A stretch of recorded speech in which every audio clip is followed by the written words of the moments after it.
amigo at amiga, at magandang tanghali, magandang umaga. Kami po ay nasa Kuwait at isang magandang buhay sa inyo mga amigo at amiga. At isang review na naman ang gagawin natin sa ating channel ngayon. Pero bago ang lahat, ito po yung aming channel amiga, pinopromote ko, Don Guidotti channel. Ito po yung latest upload namin ng aking amigang asawa. Ito yung dinakdakan ni amiga. Panoorin niyo po. At yan po mga laman ng channel natin. At mag-review tayo ngayon mga amigo at amiga ng black box. Pagka black box, ibig sabihin meron tayo ditong Jordan. Yun. Ito pong Jordan na to ang ating i-review ngayon ay maraming nagkakamali dito. Meron siyang nagkakamali na para siyang Jordan Taxi. Pero ito po ay Jordan Yellow Ochre. Kung ito po yung kung tama yung aming pronunciation na Ochre, Orche, ganun po ang ibang nagpo-pronounce ng Yellow Ochre. Pero ako Ochre ang gagamitin ko. Yellow Jordan Ochre. Pero hindi po ito siya, hindi siya taxi. Dati nagkamali rin ako, akala ko Jordan Taxi siya, pero ang po sa kanya Yellow Ochre. Ito po, mag-count tayo, mag-review nga tayo ng ating Jordan. Siyempre, black box. Meron po tayong Jordan Jumpman dito. Ito po yung Jumpman natin. At meron sa gilid na Jumpman din. At ito po yung ating SKU Jordan 1 Low. Ito po yung SKU niya, 563558072. Ang size ko po ay 42.5 sa Euro at sa UK po ay 8, pero sa US ay size 9 po ako. Okay, buksan natin. Yan, meron siyang plastic. Paper. Paper dito pala. Hindi siya plastic. Siyempre may mga 23 yan. Siyempre number ni Jordan. Tapos ito po yung ating Jordan Ochre. Ayun, oh. Napakita mo, amiga. Yun, ang ating Jordan Ochre. Yan, ang ating review. Pa natin. Iwasan itong dalawang to. Lupa natin itong ating box. Nalagyan natin yung box na to para di ba? Review natin. Ito pong Jordan Ochre na to ay meron siyang logo. Ito yung minis logo niya, Jordan. Tapos siyempre ito po yung kanyang shoes logo na Nike. Tapos ang dati po, marami po, hindi naman lahat, marami nagkakamali, iba ang Nike at iba ang Jordan. Magkaiba, sub-brand po siya ng Nike itong Jordan ito. Pero hiniwalay lang po ng ating simulan ko muna sa history ng Jordan, ng Nike. Nagsimula ang history ng Nike noong 1962 kay Phil Knight. Kasi si Phil Knight po ang founder or siya po ang gumawa ng Nike. Kung ano po yung nakikilala natin, ang kanyang coach na si Bill Barrowman. Doon po sa University of Oregon. Doon po nagsimula ang laro po ni Phil Knight noon ay track and field. Tapos ang coach niya si Bill Barrowman. Yun, at silang dalawa nagpartner po sila. Pair po nga ng track and field si Phil Knight, si Barrowman ang kanyang coach. Tapos short kung natin yung paigsin natin yung ating kwento.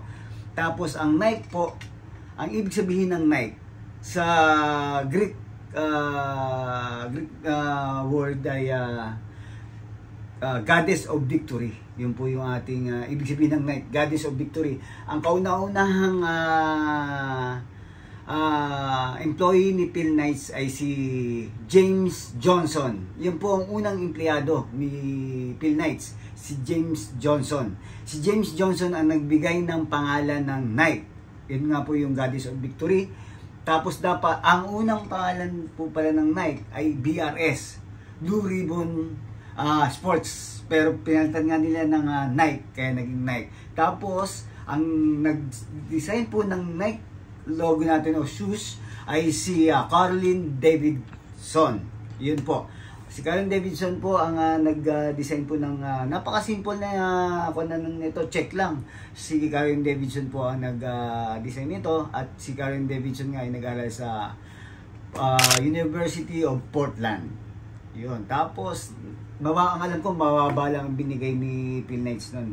Kasi naghanap talaga siya ng kung sino ang mag-design ng shoes logo ng Nike. Tapos, eto na, simulan na natin ang ating review. Doon muna tayo sa history. Ito na po ang ating review.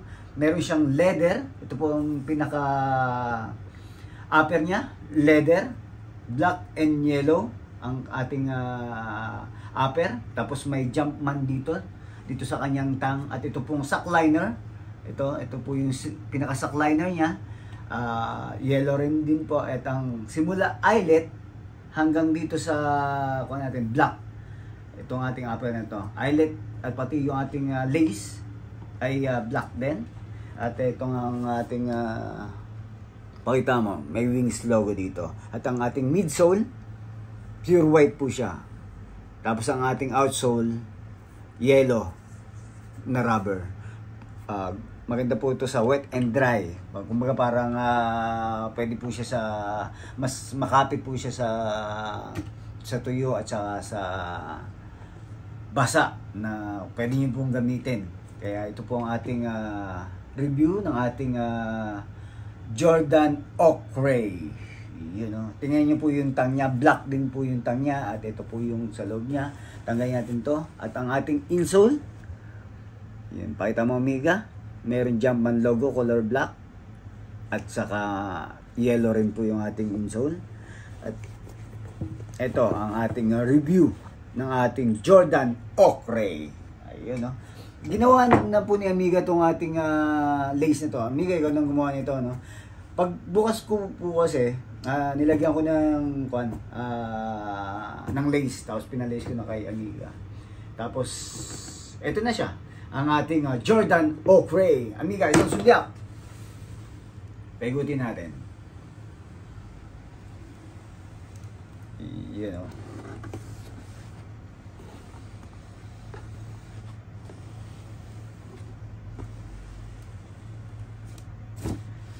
Yun, ito po ang ating version ng ating Jordan Oakley review, Tagalog.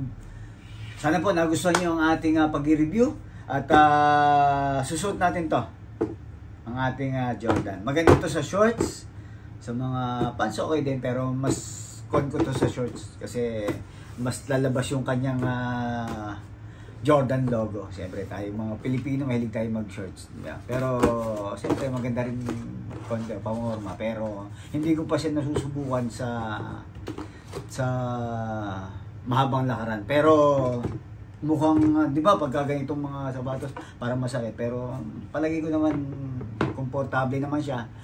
Kung baga komportable, pero yung style niya talagang sok na sok, 100%. Amiga, pasado?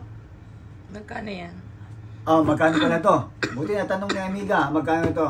Sa KD, 53 KD. Tapos, kung i-convert natin siya sa peso, nasa 10,000 plus. Ganun, 10,700, ganun, 10,300. Ang kung-convert natin sa peso to. Ating 53 KD, Jordan Low 1. Oakley, yellow. Pero sa'yo, Paano sa akin? bayad ka ba ng 53 KD? Ito pa, ang pinaka-kanyan. Hindi ako nagbayad po ng 53KD kasi uniform po natin to. Ito po, yun po ang napakahalaga nun. Yung ating review. Libre lang po nakuha ni Don Guidote ang ating Jordan Low. 53KD. Sana po nagustuhan niyo po ang ating review ng ating Jordan Low. At subaybayan niyo po kami. Please subscribe Don Guidote YouTube channel. At ingat po at respeto sa bawat isa. Jordan Low. Sinuot na natin ating Jordan Low. Ayan, no. Okay naman yung comfort niya. Talagay ko, pwede naman siya sa mahabang lakaran, sa matagal na lakaran. Kita niyo pag ano shirt, okay na okay siya, di ba? Kitang-kita yung kanyang Jumpman dyan, no, na logo ng Jordan. Diba? Saka komportable naman, hindi naman siya masakit. Diba? Pagka ako ng Jordan, gusto ko kasi yung lang low lang. Yung mid tsaka yung high, hindi ko masyadong komportable dun. Kasi mahirap siyang isuot. para sa akin ha, kasi siyempre gusto ko madalian na lang. Ito kasi Jordan nun, madali lang siya isuot eh. Tsaka mukhang okay. Mukhang okay sa mga skinny pants to, tsaka kahit doon sa baggy pants okay din to. Tsaka pinaka the best dito, siyempre pag naka-short ka. Siyempre dapat meron pala tayo dito nga kon. Ayun o, Jordan. Ito yung mga partner niya. Jordan shirt. Ayun, meron pa tayo dito nga isa pang Jordan. Ayan, yung mga kapartner niya. Jordan. At syempre, ang kakulay niya. Yan, pwede siya. Itong Jordan Gold ko. Yan, black and white. Pwede, di ba? Bagong bago pa yan. Bago, may etiketa. May etiketa pa. Oh. Ayan. Di ba? Yan yung partner Salamat natin. Salamat sa sponsor. Salamat sa pa-uniform. At saka, sana nagustuhan nyo ang ating sinunod ko lang at para makita nyo. Salamat mga amigo at amiga. Marami pa tayong mangyayari sa ating channel na to sa pag-review ng mga sapatos. Bukod sa review, ito po yung dagdag sa ating channel, ang ating pag-review ng ating mga sapatos. Noong nakaraan, meron tayong Samba. Tama ba, amiga? Samba OG, yung kay amiga naman, yung Adidas Samba, yung nag-trend, no, amiga? Trending masyado yung Samba mo na yan, no? Oo, pero ngayon parang ayoko na siyang isuot. Ang dami ko nakikitang may suot. Ayun. Tapos, meron pa rin nagte-trend ngayon isa, yung, sasabihin ko lang, kahit malayo sa ating pinag-uusapang Jordan, yung New Balance 327, at saka yung 550 niya New Balance, yan yung maganda ngayon. At yun yung nagka-trend. At saka yung 530 na New Balance. Abangan nyo, malay nyo mga amigo at amiga. Ingat po at respeto sa bawat isa. Jordan Lu.